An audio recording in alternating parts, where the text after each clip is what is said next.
Pandian store சீரியலில் இப்போது அரசி வந்து திருட்டுத்தனமாக கல்யாணம் பண்ணிட்டு வந்தது ஒரு பக்கம் கஷ்டமாக இருந்தாலும், ஆனால் அவள் இப்படி போயிட்டு இந்த குமாரவேலை நம்பி போனது தான் அவங்களுக்கு ஒரு பக்கம் வந்து கஷ்டமாகவும் வேதனையாகவும் இருக்குது. ஏன்னா எப்படியாச்சும் இந்த அரசியை வந்து ஒரு நல்லவங்க கையில் பிடிச்சி கொடுக்கலாம் அப்படின்னு சொல்லிட்டு தான் அவங்க கோமதியும் பாண்டியன் நினச்சிட்டு இருந்தாங்க. ஸோ இப்படி ஆயிடுச்சு அப்படின்ற மாதிரி தான் அவங்க வந்து வருத்தத்தில் இருக்காங்க. ஆனால் அரசி இப்படி ஒரு விஷயத்த பண்ணுவா அப்படின்றத பாண்டியன் எதிர்பார்க்கல அப்படின்றதால அவருக்குமே இது மிகப்பெரிய அதிர்ச்சியாக இருக்குது அப்படின்னு தான் சொல்லணும்.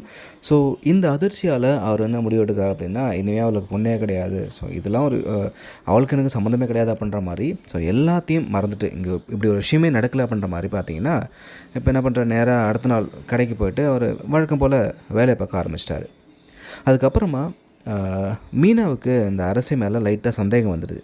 ஸோ அந்த வகையில் பழனிவேலை தனியாக கூப்பிட்டு அரசியை நான் வந்து பார்த்து பேசணும், அதுக்கு நீங்கள் தான் உதவி பண்ணணும் அப்படின்ற மாதிரி கேட்குறாங்க. பழனிவேலு அரசு மேலே இருந்த கோவத்தில் அவளெல்லாம் பார்த்துலாம் நீ பேச வேணாம், இப்படி வேலையை பார்த்துட்டு போயிருக்கா, அவள்கிட்ட பேசக்கூடாதுன்னு சொல்லிட்டு இருக்காரு. ஆனால் மீனா எனக்கு இன்னமும் அரசி மேலே நம்பிக்கை இருக்குது, அரசி கல்யாணத்தில் ஏதோ ஒரு சந்தேகம் இருக்குது அப்படின்னு சொல்கிறாங்க. ஸோ அதனால் நீங்கள் எப்படியாச்சும் அரசியை வந்து யாருக்கும் தெரியாமல் கோயிலுக்கு வந்து அழைச்சிட்டு வந்துடுங்க, ஸோ நானும் அங்கே வந்துடுறேன் அப்படின்னு சொல்கிறாங்க. ஸோ அப்படி பார்க்கும்பொழுது இப்போது அரசி மீனாட்ட வந்து நடந்த உண்மையை சொன்னாங்க அப்படின்னா அரசி வாழ்க்கையில் ஒரு நல்ல திருப்பம் அப்படின்றது கிடைக்கும்.